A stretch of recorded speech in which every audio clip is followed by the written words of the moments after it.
Hello,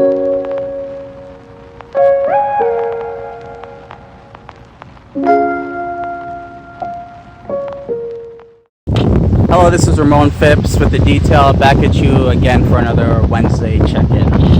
I just want to see if we can spend some time detailing the stages of relapse, because relapse does happen in stages, and the stages are actually very prolonged in terms of the time scale.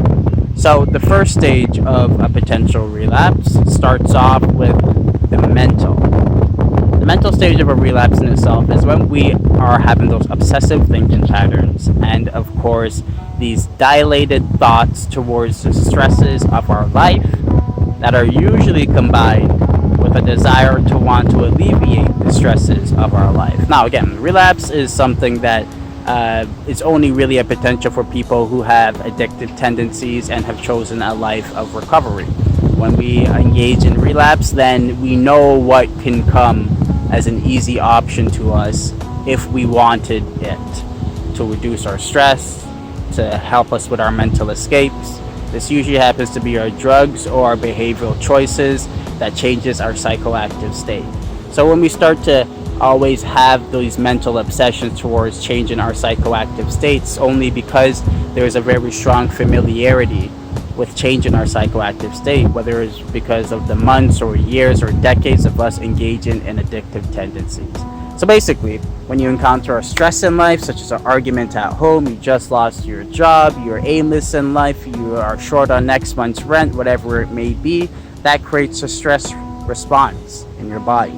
And usually the way that we deal with our stress is through coping, through handling, managing, and persevering through those distressful moments, focusing on our emotions, identifying them, and de-escalating them. But the mind in itself, the mind might go right to what was familiar for it in the past, such as just opening a beer and finding that numbing effect. And that's how the mental starts to really influence our relapse. But this could happen repetitively over and over and over again. It can happen even for a period of years.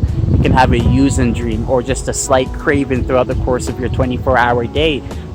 When our psychology starts to frame itself into that drug that once changed our psychoactive state, whether it was a drug or a behavior, that's when the mental obsessions become very overwhelming and sometimes unbearable. But it doesn't mean that we actually engage in a full-blown relapse. However, our overall susceptibility becomes higher. Our overall vulnerability to possible influences becomes a lot more problematic. And the mental stages of relapse, that's the most important part that we got to really cope with. Because if we're able to redirect those thoughts, then we're able to change the trajectory of where our stressful hormones are going to take us.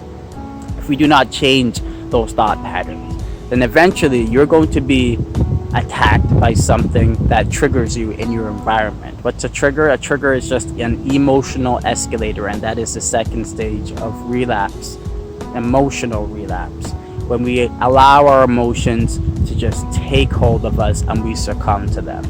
Now, the big thing you got to recognize about emotions are they are very similar to a drug. Sometimes we may be feeling negative emotions and we may actually overindulge in that. Happy emotions, and we may actually overindulge in that. We find it very hard to really understand the necessity of always trying to maintain a baseline. Doesn't mean that you can't get too happy. Doesn't mean that you shouldn't let yourself get very, very sad as well too. It's just you should always understand that you want to bring yourself up back to a more content middle ground of balance for your emotions, because that shows emotional regulation and control. Now, we're not able to do that, and when we sometimes may fall into this second stage of relapse where we become very emotionally weak or very emotionally vulnerable, then the stresses of our life become that much more of a precursor towards our desire of using. So what does that actually look like? Well, anger can make you want to use. Depression can make you want to use. Heck, feeling extremely elated and happy can make you want to use. But the emotional relapse in itself is when we forget about our training of learning to manage our emotions and we allow them to get a hold of us. And when they get a hold of us, they can drive us into very dark physical places, meaning that my emotions can become my behaviors. The whole problem with addictive cycles in the first place is that we allow emotions to guide behaviors, emotions to behaviors, emotions to behaviors. That's what creates our addictive tendencies. I'm stressed, so I drink. I'm angry, so I drink. I'm having fun with my friends, we smoke weed. I'm feeling a little bit depressed, so I find myself popping a pill in order to feel happy.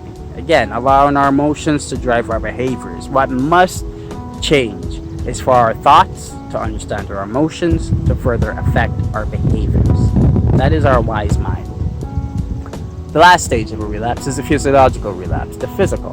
That's what we actually just use. That's when it's all said and done. And honestly, we might have been in these blackout phases in our mind where we're just high in our stress, we're just on autopilot, and we didn't know how we ended up at that LCBO or the bear store. We didn't know how we ended up at our dealer's house. We didn't know. We didn't care. We didn't even think about the consequences. We just allowed our stress and emotions to drive us. And here we are now then dealing with a relapse. The physical relapse comes at the end of it all, but that mental relapse can start months in advance, sometimes years in advance. Maybe it's a daily struggle for people.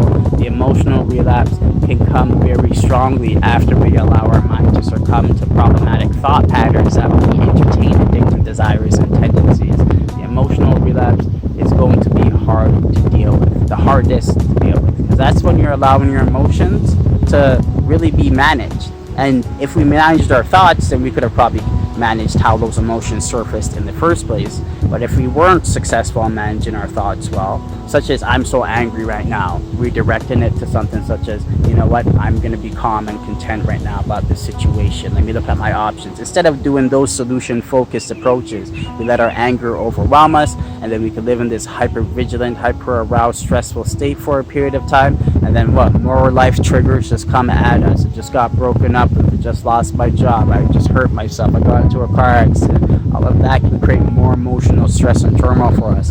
Then the physical desire to want to change our psychoactive state just comes at the end of the day. These are the 3 stages of the relapse. Watch out for them. Manage your thoughts. More importantly, mindfulness is always a good technique to start to cultivate and utilize towards counteracting obsessive thinking patterns. But if for some reason we have to deal with troubled emotions, then troubling emotions in themselves need to be handled, managed, and persevered through. Emotions are the only thing that we ever need to cope with. That's what coping means. You're just coping with emotions, nothing else. So if you're able to now even redirect that stressful thought pattern to the idea of you being angry, idea of you being sad, idea of you being maybe too happy and maybe more agreeable to or possibly more susceptible to making bad decisions, then that's you now identifying the emotion that you gotta manage. And all you gotta do to manage it is de-escalate the stress hormones that are driving them. The physical relapse, if we get to that point, think of it as a lapse or a setback. Don't have the relapse or die mentality. You can always go right back into your recovery, get back on the wagon is what they call it in AA. But if you think of it as a relapse, then you've given yourself permission to continue. It's your choice. This has been Ramon Phipps with The Detail. Like, comment, and subscribe for more content on open talks that have to do with mental health and mindfulness, educational workshops, and of course, weekly check-ins like this. Stay mindful.